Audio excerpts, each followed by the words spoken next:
Lights, camera, action. Cinema అనే ఒక కొత్త వింత ప్రపంచం సృష్టించే ముందు ఉపయోగించే పదాలు.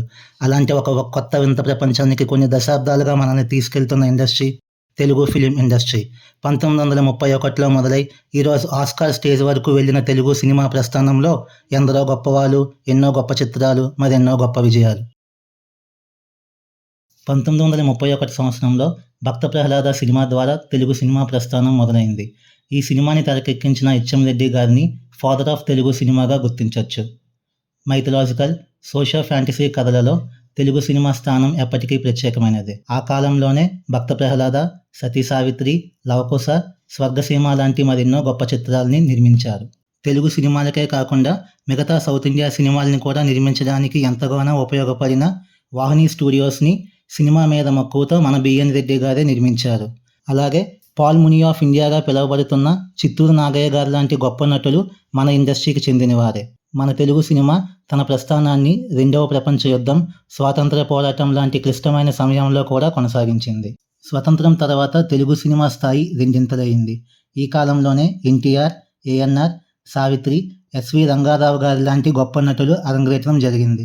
ఒకవైపు రాముడు, కృష్ణుడు లాంటి పౌరాణికమైన పాత్రలతో ఎన్టీఆర్ గారు తనకంటూ ఒక ప్రత్యేకమైన స్థానాన్ని సంపాదించుకుంటున్న సమయంలో దేవదాసు, ప్రేమనగర్, ప్రేమ మందిరం లాంటి ప్రేమ కథా చిత్రాలతో ఏఎన్ఆర్ గారు లవర్ బాయ్ ఇమేజ్ని సంపాదించుకున్నారు. కేవీ రెడ్డి గారి దర్శకత్వంలో బిఎన్ రెడ్డి గారిచే నిర్మించబడిన మాయాబజార్ సినిమా తెలుగు సినిమా ఉన్నంతకాలం జనాల హృదయంలో నిలిచిపోతుంది.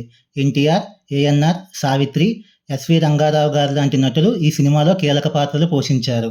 ఇదే కాలంలో నటులు, దర్శకులు, నిర్మాతలే కాకుండా సంగీతంలో కూడా ప్రపంచ స్థాయిలో పేరు పొందిన గాయకుడైన శ్రీ ఘంటసాల గారు మన తెలుగువారు అవ్వడం మనకెంతో గర్వకారణం. 1970వ సంవత్సరం నుంచి తెలుగు సినిమాలో చాలా విప్లవాత్మకమైన మార్పులు జరిగాయి.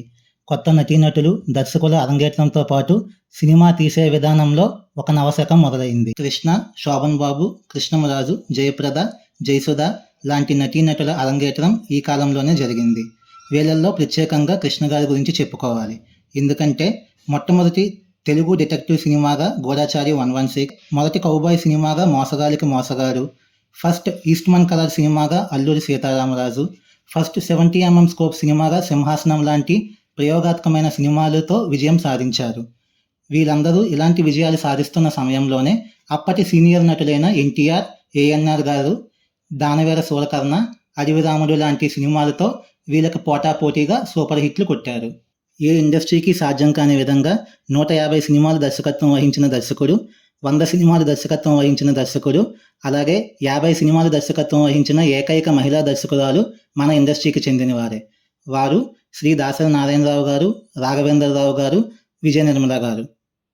ఎన్నో సంవత్సరాల టాకీ సినిమా తర్వాత దర్శకుడు సంగీతం శ్రీనివాసరావు గారు గొప్ప నటుడైన కమల్ హాసన్ గారితో కలిసి పుష్పక విమానం లాంటి మూకీ సినిమా తీసి గొప్ప విజయాన్ని సాధించారు. ఎన్నో కమర్షియల్ సినిమాల నడుమ తెలుగు సంస్కృతిని, సంగీతాన్ని ప్రతిబింబించేలాగా సాగర సంగమం, శంకరం వర్ణం లాంటి గొప్ప సినిమాలు తీసిన విశ్వనాథ్ గారు ఆల్ టైమ్ ఇండస్ట్రీ హిట్స్ కొట్టారు. ప్రపంచంలో 40,000కు పైగా పాటలు పాడిన ఏకైక గాయకుడైన ఘనత మన తెలుగువారైన శ్రీ బాలసుబ్రహ్మణ్యం గారికే చెందుతుంది. అతను ఎన్నో గొప్ప పాటలు పాడడమే కాకుండా తనదైన చమత్కారంతో ఆ పాటలకు మరింత ప్రత్యేకతను తీసుకొచ్చారు. ఒక సినిమాకి నటుడు, దర్శకుడు, సాంకేతిక నిపుణులతో పాటు నిర్మాత స్థానం ప్రథమం. ఆ విభాగాన్ని వ్యాపారంగా కాకుండా సినిమా మీద ప్రేమతో సినిమాలు తీసే అతి తక్కువ ప్రొడ్యూసర్స్లో డాక్టర్ రామానాయుడు గారిది మొదటి స్థానం. రాముడు భీముడితో మొదలైన తన ప్రయాణాన్ని 150కి పైగా సినిమాలు నిర్మించి గిన్నిస్ బుక్ ఆఫ్ వరల్డ్ రికార్డ్స్లో స్థానాన్ని సంపాదించడమే కాకుండా మూవీ మొగల్గా పేరు పొందారు. 1980వ దశకానికి ముగింపు సమయంలో ఇండస్ట్రీలోకి అడుగుపెట్టిన ఒక అద్భుతం చిరంజీవి గారు.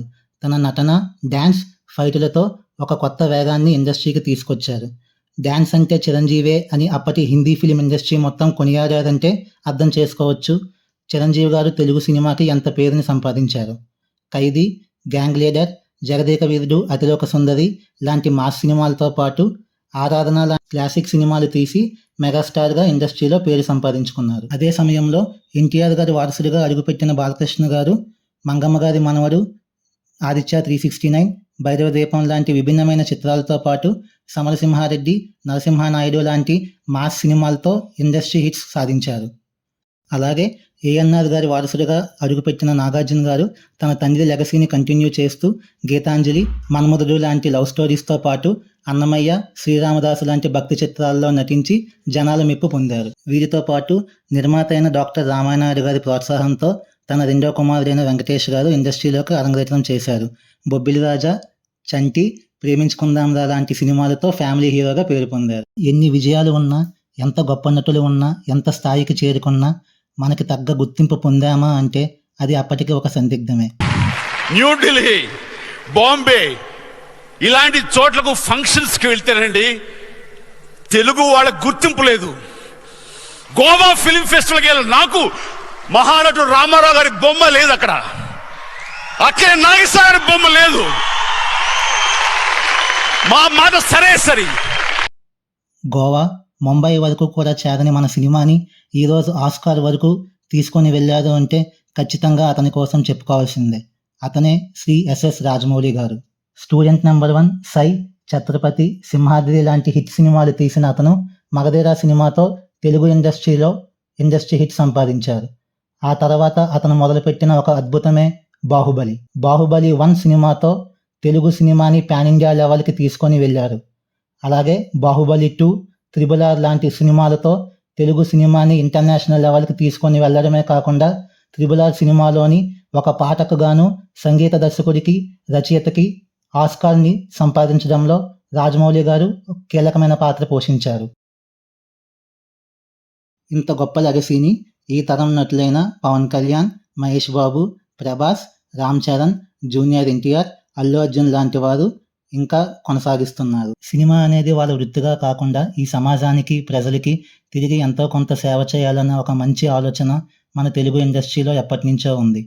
అది కోనసీమ వరదలప్పుడు ఎన్టీఆర్ గారు, ఏఎన్ఆర్ గారు జోలు పట్టడం కావచ్చు, హుద్హుద్ తుఫాన్ అప్పుడు మేము సైతం లాంటి ఈవెంట్ ద్వారా సేవ అందించడం కావచ్చు. అలాగే రీసెంట్గా వచ్చిన విజయవాడ వరదల్లో సాయం అందించారు. రాబోయే కాలంలో తెలుగు సినిమా మరింకెన్నో గొప్ప విజయాలు అందుకోవాలని కోరుకుంటూ, అందుకుంటారని ఆశిస్తూ ఈ వీడియోని ఇక్కడితో ముగిస్తున్నాము. If you like the content, like, share and subscribe.